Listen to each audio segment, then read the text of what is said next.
बिस्मिल्लाहिर्रहमानिर्रहीम, अस्सलाम वालेकुम जी। मैं हूं आपका होस्ट चौधरी फान ज़हीर। अपने ऑफिशियल यूट्यूब चैनल पे आपको वेलकम कहता हूं जी।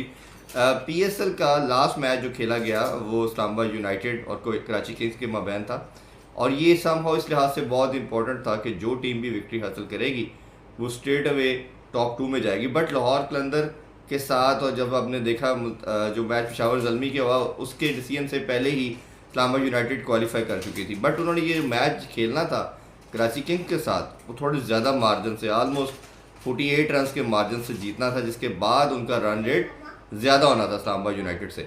और हमने देखा कि डिसीजन बड़ा और लगा। कराची ने, डेविड वार्नर ने टॉस जीत के उनको बैटिंग दी। समहाउ ऐसी डिसीजन था जैसे बाबर आजम ने भी लाहौर के ख़िलाफ़ टॉस जीत के चेज़ करने का ऑप्शन को चूज़ किया, लेकिन वो इसलिए शायद समझ आता था, शायद 13 ओवर का मैच था, वो डिसीजन लिया। बट कल इस चीज़ की समझ नहीं आई।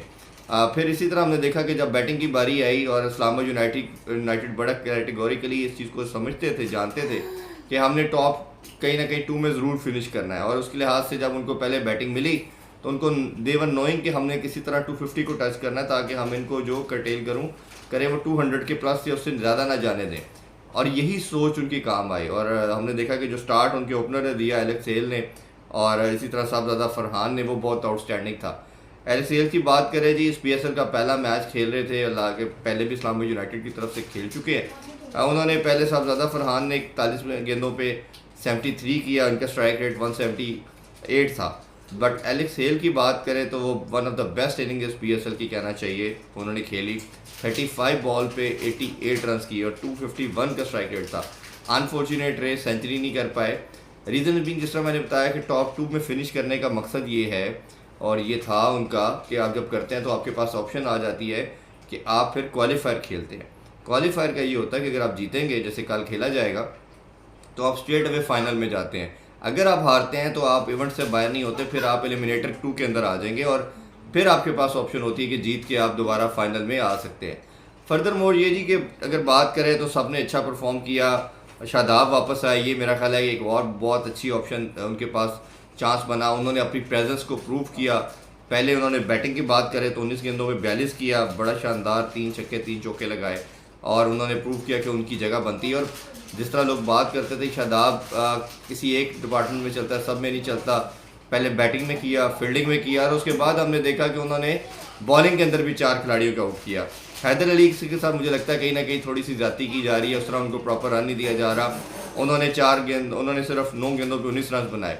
तो ओवरऑल एक शानदार परफॉर्मेंस। कराची किंग मैं हमेशा कहता हूँ कि कोयटा के बाद सेकंड बेस्ट बॉलिंग की टीम है, बट अभी देख रहे थे लास्ट मैच में कोई खास कर नहीं पाए। सिर्फ मीर हमजा जो थे वो एक शानदार बॉलिंग कर पाए, बाकी सब ने काफ़ी रन कंसीड किए।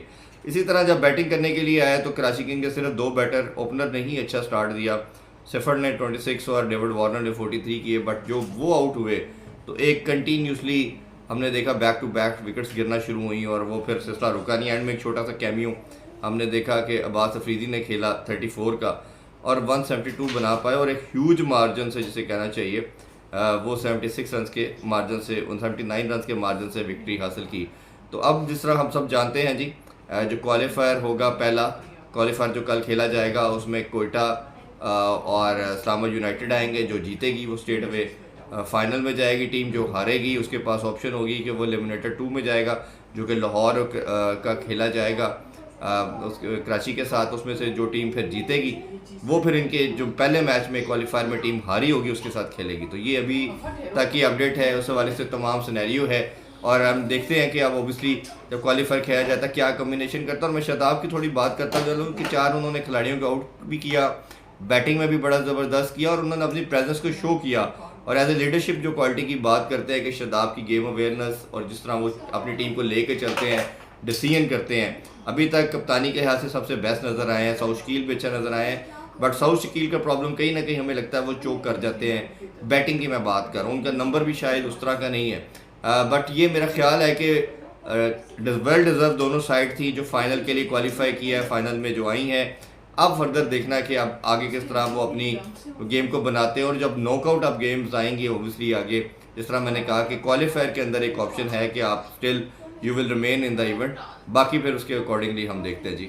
अभी आपसे ज़्यादा चाहते हैं इंशाल्लाह जब पहला क्वालिफायर खेला जाएगा उसके डिसीजन के बाद आपसे मुलाकात करते हैं, और लास्टली एशिया कप के हवाले से अपडेट आई थी कि जैसे एशिया कप से भारत ने पुल आउट कर दिया है, वो मीडिया में न्यूज़ फ्लोट करते हैं, उसको फिर देखते हैं क्या आता है, और रात को फिर ही उनके जो बीसीसी आया था उसने तरदीद कर दी कि हमने ऐसी कोई स्टेटमेंट नहीं दी है, अभी हम सारी चीज़ों का जायज़ा ले रहे हैं, फिर इस पर फाइनल वर्डिक्ट आएगा। तो मेरा ख्याल है कि भारत ने अगर होस्टिंग करनी है वर्ल्ड कप की भी, तो अगर एशिया कप से वो पुल आउट करता है या कुछ में ऐसी चीज़ें करता है तो इस दफ़ा चीज़ें उनके लिए आसान नहीं होंगी, प्रॉब्लमेटिक पार्ट मजीद बन सकता है।